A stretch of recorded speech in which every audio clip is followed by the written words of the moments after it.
Halo, assalamualaikum warahmatullahi wabarakatuh. Di sini kita akan membahas materi mengenai material nano introduction-nya. Oke lah, di sini kita melihat apa sih maksudnya 0D, 1D, 2D, 3D. Oke. Nah, di sini kita harus mendefinisikan nanomaterial dan nanoteknologi. Sebenarnya nanomaterial itu apa sih? Nanomaterial itu sebenarnya kita ingin menciptakan suatu produk dengan size-nya itu berukuran nano. Dengan kesepakatan itu dia ada salah satu lebih kecil daripada 100 nanometer. Nah, sedangkan nanoteknologi ini bagaimana tools-nya atau how untuk mendapatkan si nanomaterial tadi, nanomaterial yang menghasilkan produk tadi. Nah, seperti itu.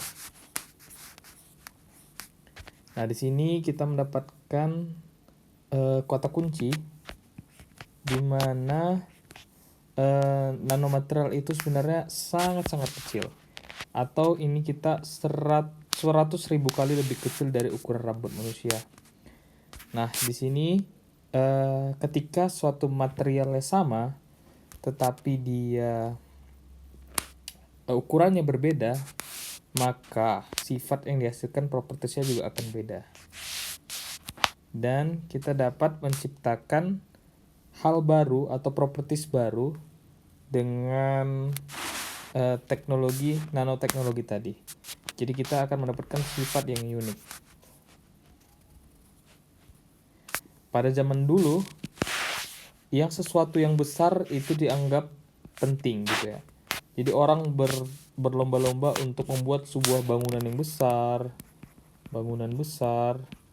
ini patung yang besar, tembok Cina. Nah, tapi sekarang kita ingin menciptakan sesuatu yang kecil, teman-teman. Di sini kita bisa membuat sebuah karya ya. Ini orang, ini ada matanya, tangannya, dari karbon monoksida pada platinum. Dengan ini lattice point-nya 111 atau iron on copper di salah satu ini kita bisa membuat tulisan juga. Nah, sekarang nanoscience itu adalah fenomena dan manipulasi dari material, dari atomiknya dulu, atomik molekuler dan makromolekuler, di mana propertiesnya berubah signifikan sewaktu dia dalam skala yang besar. Sedangkan nanoteknologi, cara kita mendesain untuk mendapatkan sifat unik tadi. Jadi kita harus paham nanoscience juga untuk bisa untuk mendapatkan pemahaman atau memudahkan kita pada pengerjaan nanoteknya. Nah, di sini kenapa kita belajar nanoteknologi? Sebenarnya tadi ya, kita sebagai materials engineer, sebenarnya intinya satu, kita menciptakan produk dengan plus spek yang dibutuhkan. Atau kita ingin improve spek yang ada. Jadi kita berlomba-lomba untuk mendapatkan sesuatu yang unik pada material. Jadi kita memanfaatkan banyak cara ya. Ini kita mendapatkan nanotech. Kalau misalnya zaman awal-awal logam, mungkin kita bisa heat treatment, metode-metode lain untuk menghasilkan sifat tadi ya. Jadi itu sangat penting untuk kita pelajari. Salah satunya tadi nanoteknologi ini sendiri. Ini ya, measuringnya dia. We are talking about smart infrastructure. Oke. Di sini pada keadaan nano, at nanoscale properties can change. Sehingga size yang besar menyebabkan surface area yang besar. Karena surface area yang besar, maka propertiesnya akan berubah juga. Dan reactivity-nya juga akan meningkat. Di sini kita lihat 1 cm, 1 cm, 1 cm, total surface-nya 6 cm. Dari mana kita dapat? Berarti kan di sini ada 6 sisi dengan 1 kali 1 sama dengan 6 cm kuadrat. Sedangkan ini kalau misalnya kita bagi ke 1 kali 1 kali 1 tadi, kubik tadi, menjadi unit yang lebih kecil, 1 mm cube, maka surface area-nya akan meningkat menjadi 60 cm kuadrat. Sedangkan ketika dia 1 nanometer cubes, maka total surface-nya bisa menjadi 60 juta kali, di mana surface area meningkat seiring dengan ukuran semakin kecil. Nah, di sini pertanyaan, mana yang lebih mudah larut dalam air, yang butiran-butiran kecil atau ini ya, gula yang cube-cube gitu ya? Tentunya ini, karena dia memiliki surface atau kontak surface yang besar. Nah, di sini gold. Gold ini orang kebayangnya emas berkilau segala macamnya sebagai perhiasan. Perhiasan yang harganya mahal. Sedangkan sekarang kita bisa bikin nano gold particle. Di sini nano gold particle pada size tertentu dia akan menyerap cahaya yang berbeda dengan yang kita lihat saat ini. Jadi ketika dia pada nanoscale nih, lihat nih, ada dia warna merah, warna pink, bahkan ada yang sampai warna ungu dia. Nah, jadi dia berubah gitu ya. Dari sifat optiknya berubah, propertiesnya berubah. Jadi seperti yang dibilang tadi, memang sangat banyak yang berubah. Di sini Oke, di sini memang pakai nano gold particle ya untuk mewarnai gelasnya juga bisa. Oke. Apa sih kunci untuk memahami memahami nanoscale science and technology? Sebenarnya kita harus ngerti ini sifat-sifatnya. Terus kita tahu cara bikinnya, cara sintesisnya gimana, setelah ngerti sifatnya. Dan karakteristiknya kayak mana kan kita harus tahu gitu kan, dan cara integrasinya bagaimana untuk dimanfaatkan. Nah, itu dia ada 4. Sedangkan sebenarnya nanoscience and technology itu adalah interdisciplinary atau banyak bidang keilmuan. Ada chemistry, biology, physics, engineering, material science, information technology, biotechnology, medicine. Nah, di sini kita bilang ya, nanometer itu 10⁻⁹ meter, atau dia ini ya, apa namanya, kalau misalnya 1 nanometer berarti 10 Armstrong, gitulah kira-kira. Nah, di sini ada comparison. Nah, di sini kita yang bisa kita lihat pakai mata itu mungkin ini ya masih bisa. Nah, sampai sini udah nggak bisa lagi. Di sini nggak bisa kita lihat, apalagi sampai di sini ya. Oke. Nah, di sini dia lebih lengkap lagi. Ini dilihat mata itu ada semut kurang lebih 5 mm.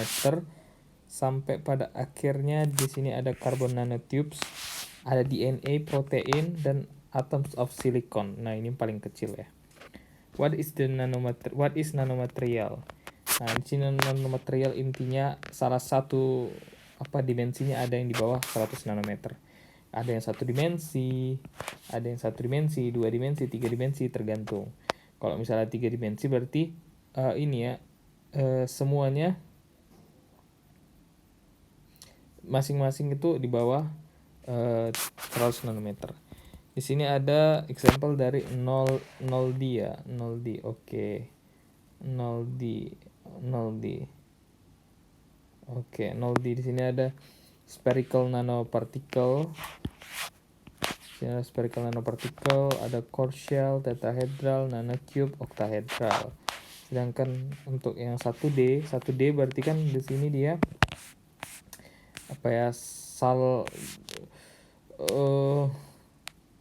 dua, dia lebih kecil, saat cuman 1 doang dia yang ini apa namanya lebih dari 1 nanometer, lebih dari 100 nanometer, yang lainnya lebih kecil. Ya kita bisa bilang wire lah ya, panjang dia kan. Nah ini nanotube, carbon nanotube, nanoring, and then 2D dia memiliki satu bagian yang kurang dari 100 nanometer ya. Contohnya ya pasti plate lah ya, kayak misalnya gininya, tapi kalau ketebalan itu kurang dari 100 nano gitu kira-kira. Ini ada patternnya, polanya. Kita bisa pakai cetakan atau self assembly rantai satelit super brittle. Di sini ada ya gold nanostructure, polymer dot array. Ini kita assembly-nya. Nah, di sini kita mendefine karakterisasi dari nanomaterial. Ya paling enggak kita miliki ada yang di bawah 100 nanometer ya paling enggak. Dan when this happen become comparable with the critical length scale. Oh, di sini harus ada sifat fisik yang berbeda. Dan otomatis kita akan menemukan new properties baru. Nah, di sini tapi ada better definition dari nanopartikel. Sebenarnya itu agregat dari atom atau subdivisi dari bulk material yang ya cukup kecil untuk dia sifatnya sudah berubah dari sifat bulknya gitu. Jadi ada yang menyebutkan nanopartikel itu ya apa ya, biasanya memang dari 1 sampai 100 nanometer, tapi di 500 nanometer pun ada yang bisa berubah propertiesnya. Jadi itu kita bisa bilang nanopartikel juga biarpun dia nggak nyampe 100 nanometer. Jadi tergantung gitu ya. Biarpun ukuran 500 nanometer tadi kan, asalkan propertiesnya berbeda maka disebutkan nanopartikel. Sedangkan ya nanopartikel itu misalnya ini ya, atom kan number of atom, bulk material kan 10, makanya infinite. Nah, di sini kita belajar quantum mechanics, di sini solid state physics, di sini kita di antaranya gitu ya. Kalau untuk belajarnya si nanopartikel. Nah, historinya itu dari peraih Nobel tahun 1959 Pak Richard Feynman. Nah, di situ banyak hal baru yang didapatkan ketika mengeksplor ukuran kecil dari 100 nanometer. Di sini ada juga tadi lanjutannya Richard Feynman. Nah, history nano itu sebenarnya dari Profesor Nario Taniguchi dari Tokyo Science University yang menggunakan kata nanotech. Nah, di sini dideskripsikan untuk memproses sebuah material yang sangat kecil dalam skala nano. Nah, di situ kita ini ya lihat unitnya itu komparasinya 1 nanometer 10 pangkat min 9 meter. Ya, di sini pada tahun 1981 di sini ada scanning tunneling microscope atau STM. Di sini kita dapat melihat susunan atom di permukaan material dan dapat memanipulasi atom sehingga material dapat berubah. Nih, dengan adanya STM tadi ini untuk memajukan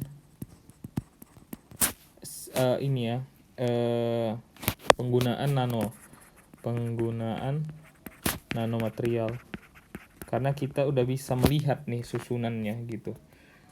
Nah, di sini pada tahun 1985 ada fluorens yang ditemukan dan establish di apa ya? Nih, Smollett, Croto, and Kroll were awarded Nobel Prize for Chemistry tahun 1966 karena menemukan si fluorescence tadi. Ini dia intinya grafit dalam bentuk bola sih. 1986 mirip ada ditemukan AFM atau Atomic Force Microscope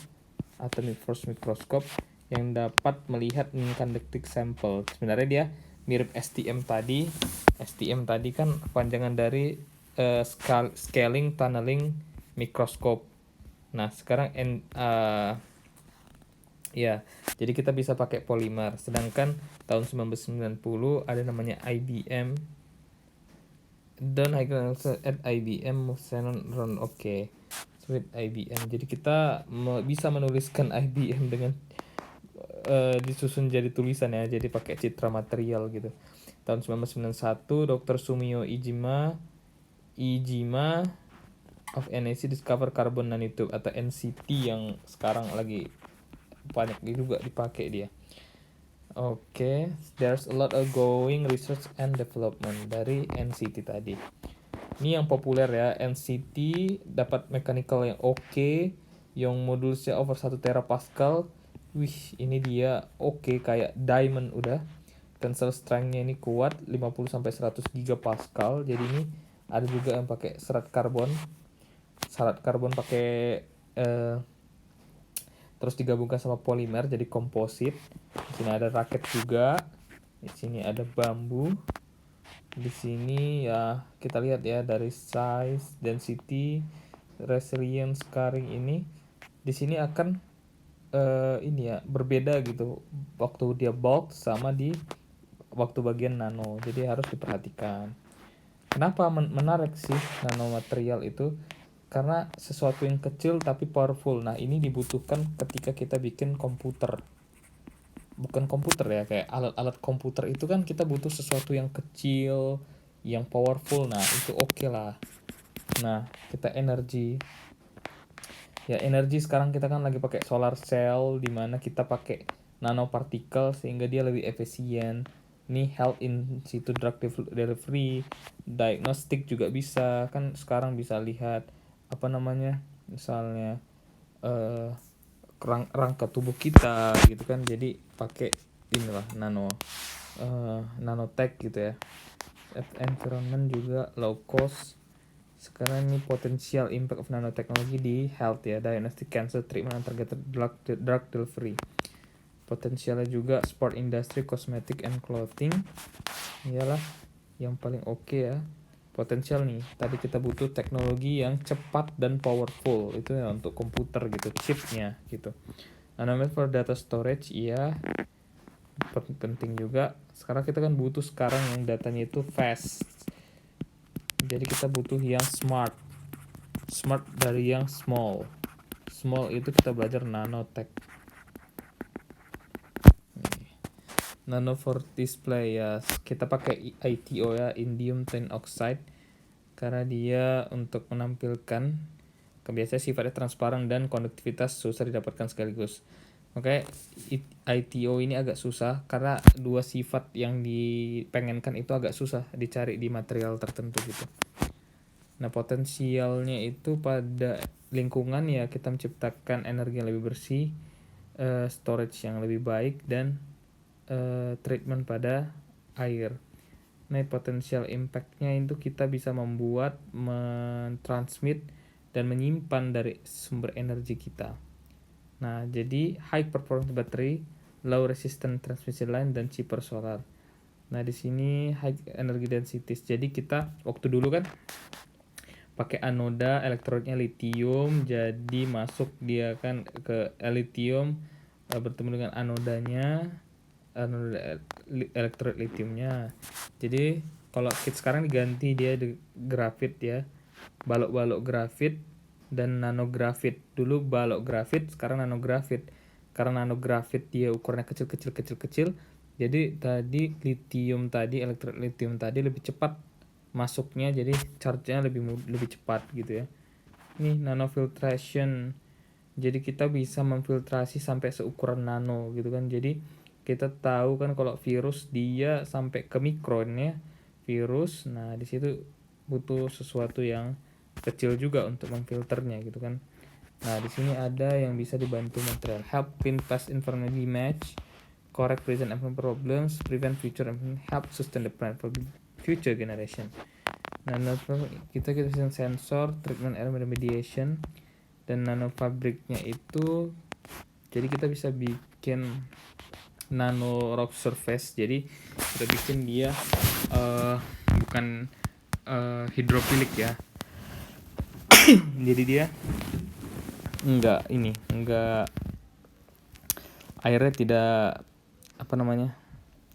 pada permukaan itu aman jadinya. pada Lotus ya, nano sunblock kita menggunakan zinc oxide. Kalau dulu kan dia agak besar jadi kulit kita kayak kelihatan putih kali, tapi sekarang dia pakai nanopartikel. Jadi dia kelihatannya kayak biasa aja gitu. Kita pakai bedak biasa. Ini fungsinya ya ini memblok gitu ya sinar UV tadi. Nah, kita harus direfleksikan gitu. Kok ditransmisikan, nah pas susah tuh kayak gitu ya.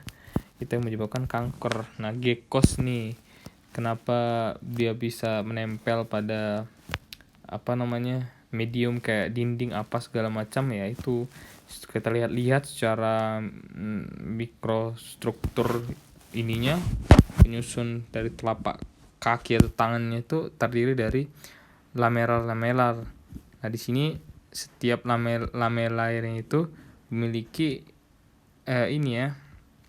elektron lah. Elektronnya jadi ada juga pengaruh dari ikat van der Waals force, gaya van der Waals.